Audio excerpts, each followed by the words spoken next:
Hey everybody, so I'm going to show you how I made my first ever wine stoppers using my new molds that my sister Sarah bought for me. Thank you, Sarah. As you can see right here, that rose was a bit too big, so I had to have my husband help put it in that mold, and it did fit, and I'm just kind of picking out the pieces that broke because a little bit did break off because I'm using dried flowers, and as you know, or maybe not, they're very fragile. So make sure your flowers are dried. But I'm putting some in my molds right now before I'm pouring my resin.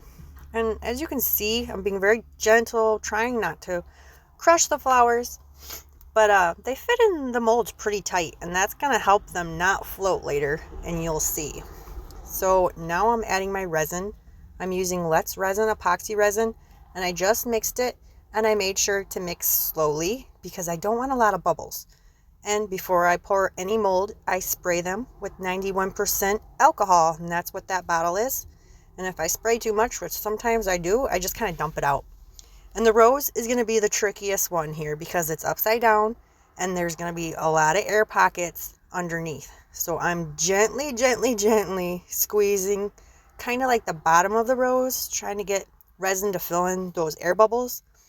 And we're just going to set it aside. I'm also not filling these right away because I'm kind of messing around with them, looking for bubbles and squeezing them. And if I were to squeeze them when they're full, they're going to overfill. Okay, so let's keep going. Just gently squeeze them so all those air bubbles come out of the petals. I'm going back to my rose. I do that several times. You could see all the little air bubbles in there hiding. Come on out. But also spray alcohol after they sit for a little while. Sorry these are so fast, guys, but if I didn't speed these up, they'd be forever. So that one I put one flower in, and I'm also going to add more flowers after the resin is in there.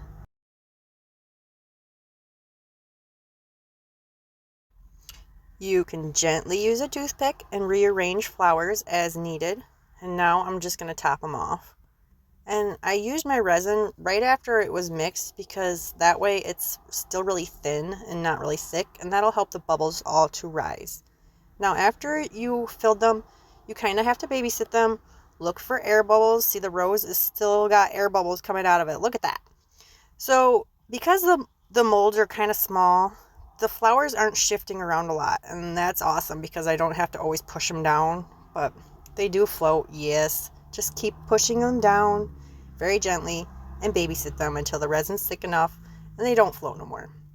So here I am, I'm molding them, and the molds are very tight because it's my first time using them. But they turned out so good. There's hardly any air bubbles. I'm really impressed, especially with this one. Look how clear that is. Like, wow. If any of your stems are sticking out, you can just tear those off. My son picked me those pink flowers. I just love those.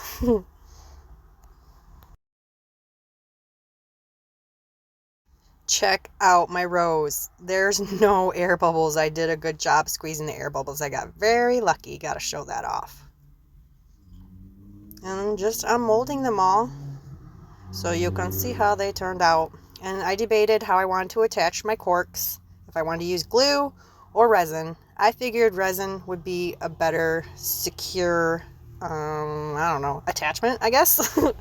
So I've seen some people make them with the glue and their edges are kind of jagged, or some people will also put the corks on them when they're still kind of curing, but it leaves like all these jagged edges, and that's what I'm taking care of here. I'm sanding the bottoms, and you can see I kind of show you how jagged they are at first right there. You sand them and it just smooths them out. So that's what I'm doing here. I think I'm using like 300 or 400 sandpaper, and I'm just wet sanding them to get that edge smooth and cleaner. And this part's not necessary, but if you're messy like me, then do it. So right here I'm using that Elmer's glue, and I'm painting around the edges where I'm going to attach the corks. And this is because if my resin overflows, I can just peel it off because I'm really messy, and when I don't like protect things, I always regret it. So this extra step just helps me feel better about it.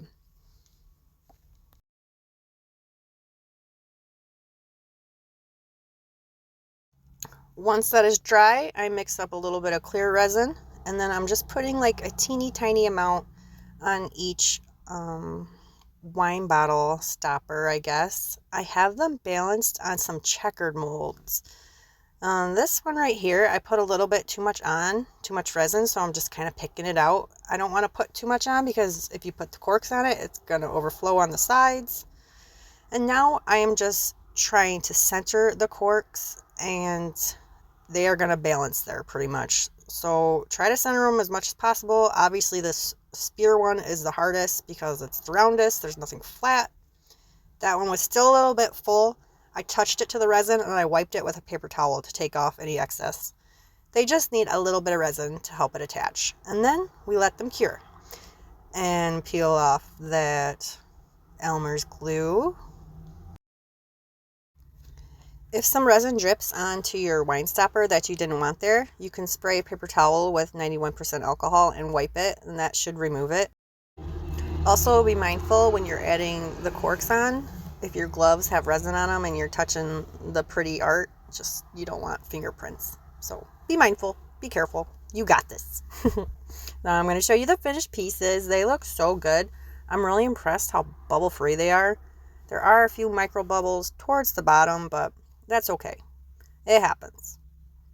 I already gave one away to my mom, so I can't show you guys one, but check out how beautiful these are.